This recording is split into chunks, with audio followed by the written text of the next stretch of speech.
अहम खबर आपको दें, तोशा खाना केस वारंट मनसूखी की दरखास्त निपटा दी गई। अदालत का इमरान खान को ट्रायल कोर्ट से रुजू करने का हुक्म। इस्लामाबाद हाईकोर्ट ने दरखास्त पर फैसला सुना दिया है।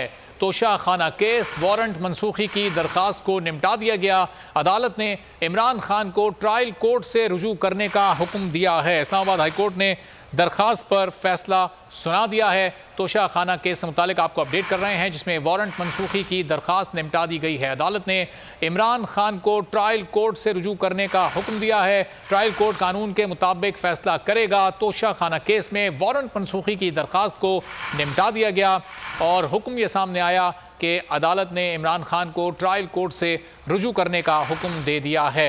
ये कहा गया है कि इस्लामाबाद हाई कोर्ट ने दरखास्त पर फैसला सुना दिया और ट्रायल कोर्ट जाने का हुक्म दिया गया। इमरान खान को ट्रायल कोर्ट जाएं और वहां से कानून के मुताबिक फैसला हासिल करें। ट्रायल कोर्ट को कानून के मुताबिक फैसला करने की हिदायत की गई है। खाना केस है, वारंट मनसूखी की दरखास्त को निपटा दिया गया। अदालत ने इमरान खान को ट्रायल कोर्ट से रुजू करने का हुक्म दे दिया। मजीद जानेंगे बोल न्यूज़ की नुमाइंदा नीलम अरशद से।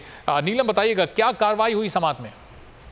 बिल्कुल जी, अदालती हुक्म के मुताबिक इमरान खान के नाकाबिल जमानत वारंट गिरफ्तारी बहाल रहेंगे। ट्रायल कोर्ट में इमरान खान के वकला को फ्रेश दरख्वास्त दायर करने का हुक्म दिया गया है। ट्रायल कोर्ट ही बयान हल्फी को देखकर फैसला करे, ऐसा कहना है इस्लामाबाद हाई कोर्ट के फैसले का। ये भी कहा गया है कि ट्रायल कोर्ट ही बयान हल्फी को देखकर कोई ना कोई फैसला करेगी। इस दरख्वास्त को निपटा दिया गया है, लेकिन एक शॉर्ट डायरेक्शन जो है वो अदालत की तरफ से जारी की गई है, जिसमें ये जो अंडरटेकिंग जो आज इस्लामाबाद हाई कोर्ट में पेश की गई थी इसको ट्रायल कोर्ट के सामने पेश करने का हुक्म दिया गया है।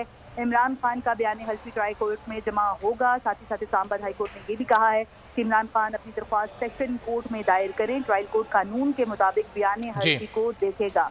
जी ठीक है, बहुत शुक्रिया नीलम अरशद, आपसे मजीद भी जानते रहेंगे। को चेयरमैन बोल शोएब शेख के खिलाफ मनगढ़ंत, झूठा और बेबुनियाद केस। हुकूमत इंतकामी कार्रवाइयों पर उतर आई। रिश्वत देने के झूठे इल्जाम के पीछे असल हकायक वो ले आया अवाम के सामने। सिंध हाई कोर्ट की जानिब से 10 मार्च को एग्जैक्ट केस में बरियत का फैसला भी दे दिया गया, जो रिश्वत केस इल्जाम को झूठा और बेबुनियाद साबित करने के लिए काफी है। सवाल ये उठता है, न रिश्वत लेने वाला न देने वाला मौजूद, तो फिर ये मुकदमा क्या है? गुज़िश्ता 5 सालों में ना तो कोई गवाह पेश हुआ और न ही कोई सबूत सामने आया, जबकि कोई इंक्वायरी अमल में नहीं लाई गई। जब मुल्जिमान से कोई तहकीकात नहीं की गई, कुछ साबित नहीं हुआ, तो फिर ये मुकदमा क्या है? इससे कबल केस की इंक्वायरी कमेटी के सामने खुद जज कादिर मेमन ने रिश्वत के इल्जाम की तरदीद की थी और कमेटी को तहरीरी तौर पर आगाह भी किया था। इस झूठे और बेबुनियाद केस की कानूनन कोई हैसियत नहीं। सिंध हाई कोर्ट इस मुकदमे में शोएब शेख को बरी कर चुकी है, तो फिर इस नाम नेहाद इल्जाम की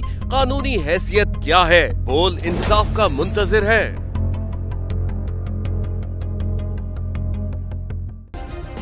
सब्सक्राइब करें और बेल दबाएं ताकि कोई खबर रह न जाए।